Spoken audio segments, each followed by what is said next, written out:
Bom, em primeiro lugar, boa noite. E eu gostaria de usar o tempo que eu tenho para a apresentação desse trabalho, apenas um minuto, para fazer alguns agradecimentos. Primeiramente a Deus, que permitiu que estivéssemos todos aqui. Agradecer à minha família e aos meus amigos que estão aqui prestigiando. E a essa banca composta pela professora Cíntia Ladeira, a minha orientadora Ângela Ramalho Pato e o meu convidado, o Léo Espírito. Eu falo meu convidado porque eu não sei se foi atendido, mas eu fiz esse pedido para que pudesse convidar.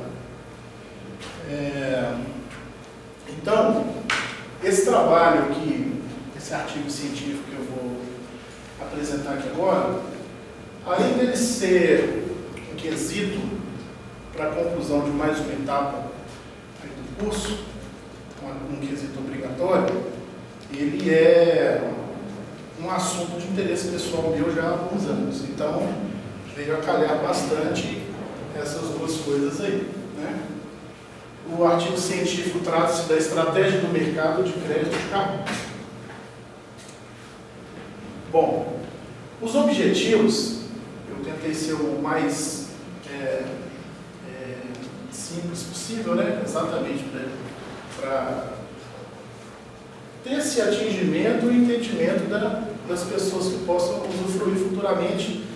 E eu espero que façam isso, uma vez que na faculdade só tem apenas um trabalho a respeito desse tema. Então eu tive muita dificuldade em relação a isso. Livros também contém muito pouco que enfatizasse, especificasse o tema. Então, os objetivos é captar a situação mais atual do mercado brasileiro de crédito de carbono face ao mercado mundial, pesquisar sobre o mercado de crédito de carbono no Brasil e sua evolução nos últimos anos, verificar se os objetivos de desenvolvimento sustentável a partir do protocolo de Kyoto estão dentro das expectativas. Eu já posso adiantar para vocês que, infelizmente, esse último aqui, o alcance dele me deixou um pouco frustrado, um pouco contrariado, que é o não atingimento das metas estabelecidas alguns anos atrás. Vamos lá. O referencial teórico eu usei trabalhos científicos, órgãos governamentais e ONGs. Eu não citei aqui livros, porque sinceramente não foi a base do meu trabalho. Como eu disse, há uma dificuldade de ter sobre, material sobre esse assunto. Os dados analisados, emissão de gases de efeito estufa, e o maior responsável é o gás carbônico, o CO2. O ranking dos países e suas emissões e investimentos na área, e os projetos de sucesso de crédito de carbono. Então, eu fiz uma análise desses dados aí para trazer para vocês nesse momento.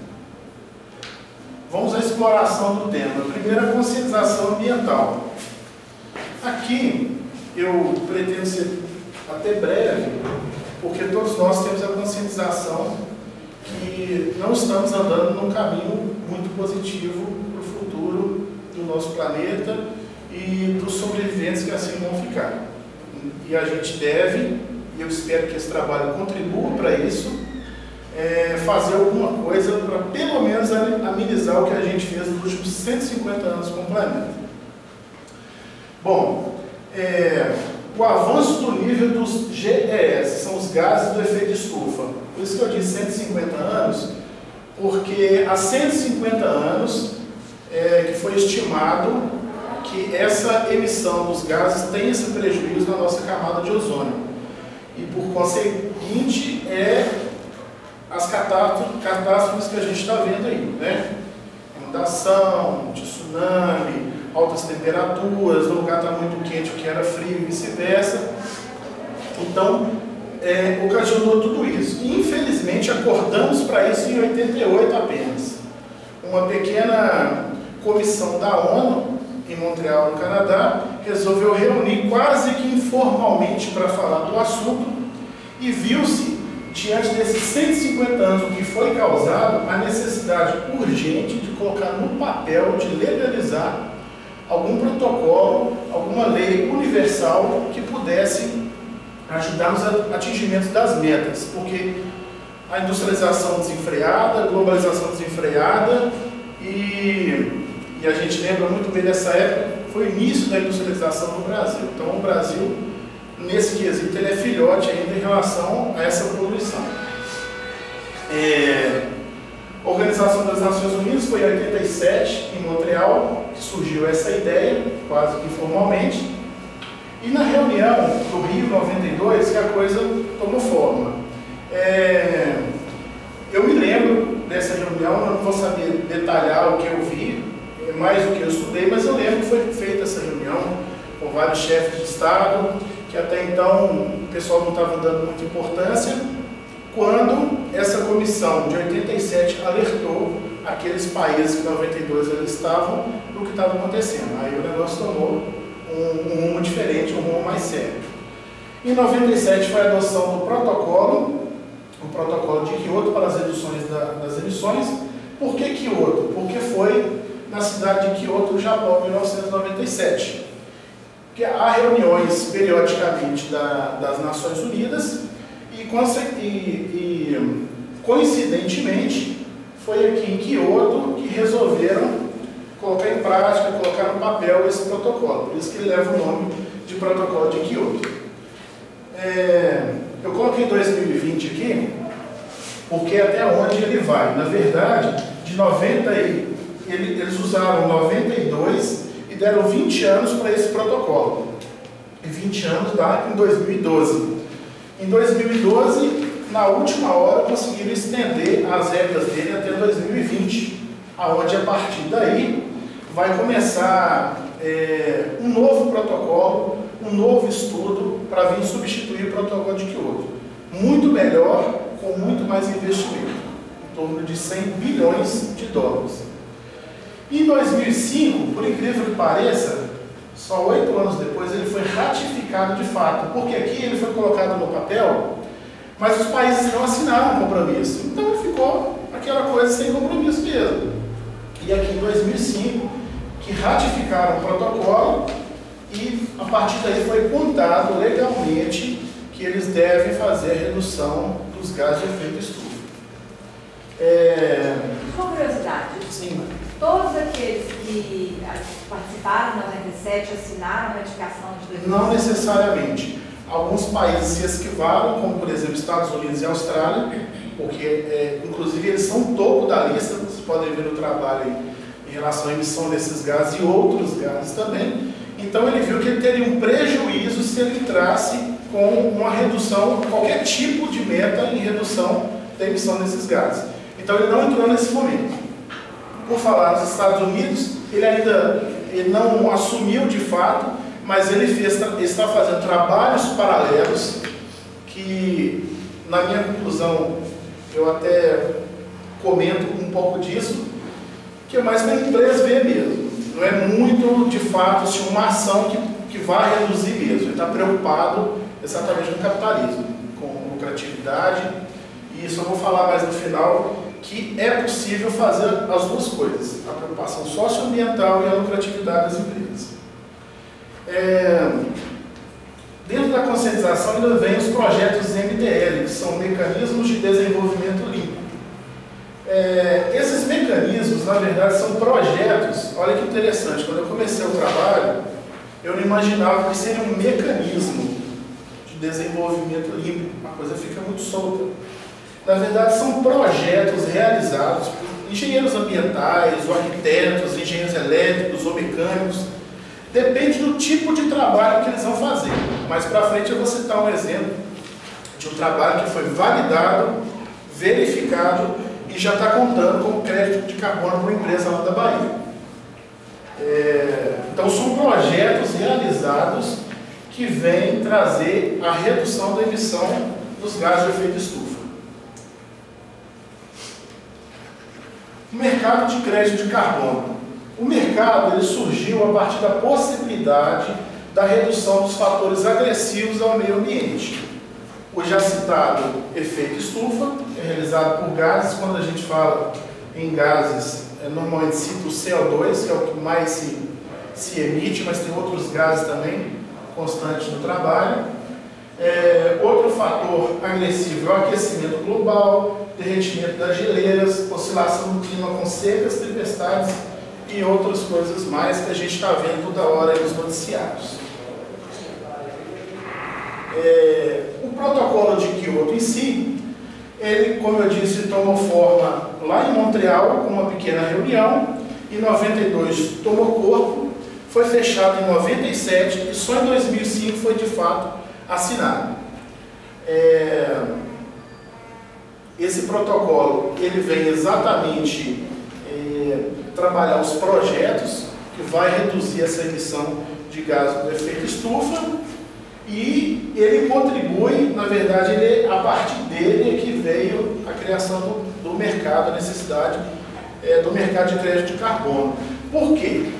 Com a criação do protocolo de Kyoto, além de ser um trabalho difícil de encontrar, o Brasil ele não tem essa legalidade. O Brasil está em outro patamar. O Brasil está como um país em desenvolvimento. Então, digamos que ele é emissor desses projetos válidos. Ele não faz a compra, ele não tem uma lei e não tem uma meta formal a reduzir esses gases do efeito estufa. Então, para ilustrar um pouco para vocês, um outro país, por exemplo, vamos supor a Holanda, que tem uma empresa lá que está sendo cobrada legalmente, então vai ser multado, não vai receber um alvará ou não vai receber um outro documento que necessite, se ela não comprovar de fato que ela está fazendo alguma coisa para reduzir a emissão de carbono. Uma vez visto que, ou por falta de espaço, ou por falta de tempo, ou por não acreditar num tipo de projeto desse, ela vai em busca do vendedor do crédito de carbono. E no caso o Brasil, inicialmente saiu na frente. Agora a China passou também, até por causa do tamanho que é a China, economicamente também ela está à nossa frente. Então, o Brasil usufrui a questão da venda desse crédito de carbono, que vai dar para entender melhor daqui a pouco como é que funciona. As promessas de apoio, como eu disse, são 100 bilhões de dólares a partir de 2020. Por que 2020? 2020 é a data que foi estendido o protocolo de Kyoto de 2012 com validade de 20 anos. Ou seja, esse protocolo, sim, vai ser usado como base, mas vão ter muitas outras coisas que não tinha em 1992 que vão ser colocadas agora à prova. E já foi prometido, pelo menos em promessa, como a pesquisa pode informar, 100 bilhões de dólares. Então, é de grosso calibre. É um mercado em potencial, é um mercado a ser muito explorado. Vocês imaginam que não tem conhecimento sobre o assunto, que de lá um mercado para poder fazer essa comercialização. Então ele foi estendido até 2020 na COP18. A COP18 aconteceu no Catar em 2012. Ele foi assinado, essa extensão foi assinada meia-noite alguma coisa. Já tinha até passado da data que podia, mas eles entraram num acordo lá e por bem poder assinar essa extensão, porque no dia seguinte não ia ter mais protocolo, todo mundo podia fazer o que quisesse, não ia ter multa, não ia ter sanção, não ia ter lei. Então conseguiram fazer a aprovação. A COP são reuniões que acontecem nos países participantes, né? Ela, em 2012, por exemplo, ela foi no Catar, a última foi na Polônia, agora em 2013, normalmente acontece novembro, dezembro, e a próxima vai ser em Lima, no Peru, onde vai criar forma, criar esqueleto esse projeto para a partir de 2020.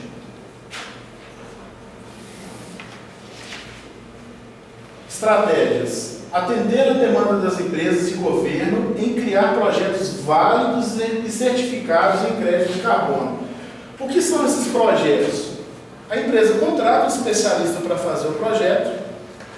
Por exemplo, essa empresa da Bahia, que tem na citação bibliográfica, ela contratou lá engenheiro mecânico, engenheiro elétrico, engenheiro ambiental para estudar o caso dela e validou o processo Empresas como BVQI, não é propaganda não, tá gente? É algo que vem à minha mente aqui, que faz certificações ISO, ela faz também a certificação, no caso tem até uma ISO específica para o crédito de carbono, que é a partir de 14.000 do meio ambiente. A de crédito de carbono específica é 14.064.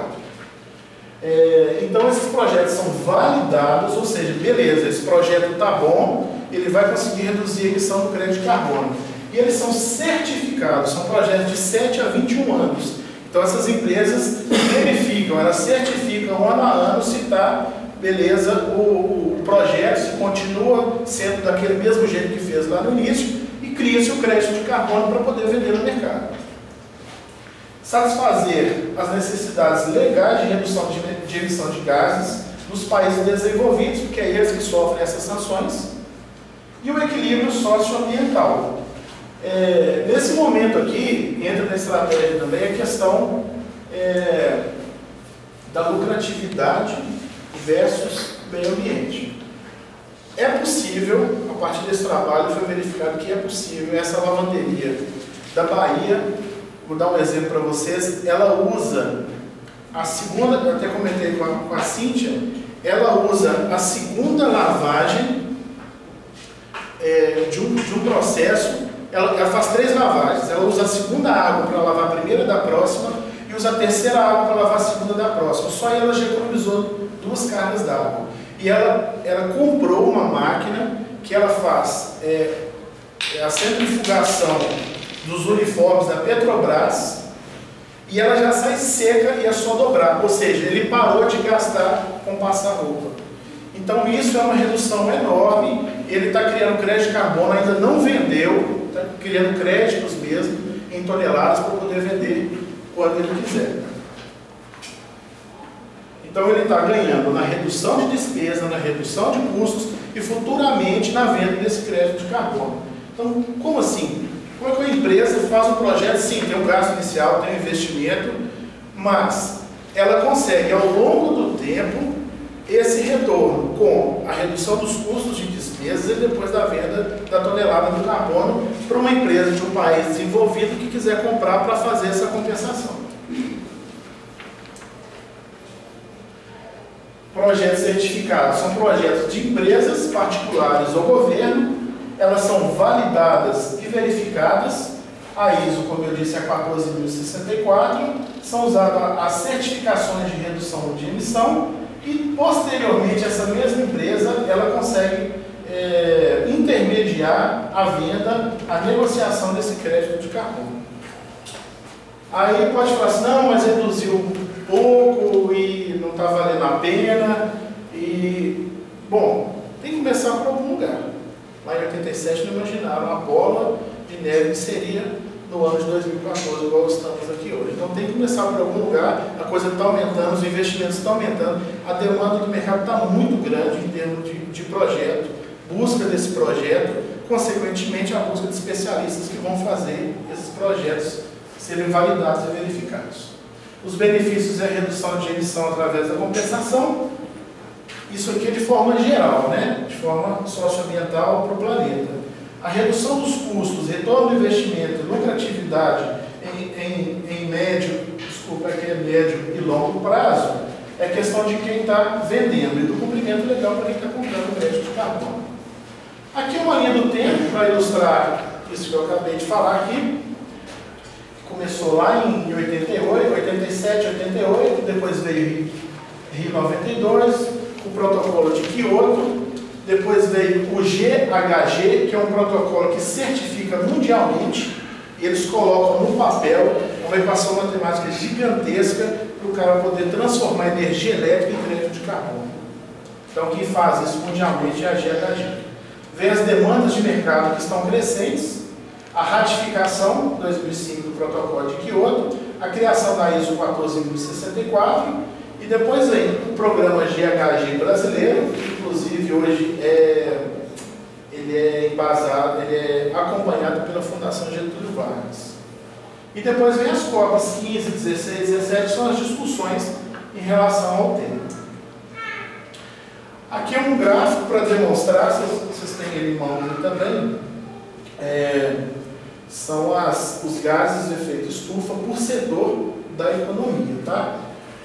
Brasileira. Então, vocês podem notar que a partir de 2006 teve uma leve queda aqui, mas nada que fizesse os incrédulos investidores a falar assim, olha, isso aí, vão todo mundo investir nisso. Tanto é que a coisa está caminhando bem, mas está devagar. O próximo gráfico é mundial. Vocês podem ver que aqui teve uma leve queda só em 2009, ou seja, o Brasil ainda está melhor do que a média mundial, a emissão dos gases. E a conclusão é o lucro versus sustentabilidade, e foi possível, verificou-se que é possível. As ações, elas são culturais. Essa questão, tá, mas vão economizar uma tonelada. O que é uma tonelada de gás carbônico? Aonde fica isso? Então tem que haver um conhecimento, tem que haver uma introdução, alguém tem que praticar isso. E uma prova disso que esse protocolo de Kyoto foi assinado por 165 países. Entre os países que saíram e entraram, hoje já tem 200 países em relação a essa preocupação aí, tanto desenvolvidos quanto em desenvolvimento. A adesão, que está muito grande, as empresas querem sim fazer essa validação. Quem tem essa consciência já percebeu que é válido, é lucrativo e principalmente muda a imagem da empresa. A empresa é vista perante os concorrentes, por exemplo, essa lavanderia, ela ganha uma licitação atrás da outra da Petrobras. Vocês imaginam, a Petrobras, se eu não me engano, é uma das maiores do Brasil, a Relan, se eu não me engano, são 70 mil funcionários, lavando isso diariamente. O cara tirou agora de tarde, amanhã é outro ali. Então ela ganha um contrato atrás do outro, então ela lucra muito. Por que os outros não conseguem? Muito provavelmente não são certificados. Porque a Petrobras tem essa preocupação também. E o investimento estratégico, que é a questão dos projetos para poder fazer a questão do retorno também. Esse é o trabalho. Muito obrigado a todos. Oi? Você tem alguma pergunta para ele? Alguma curiosidade? Eu passei.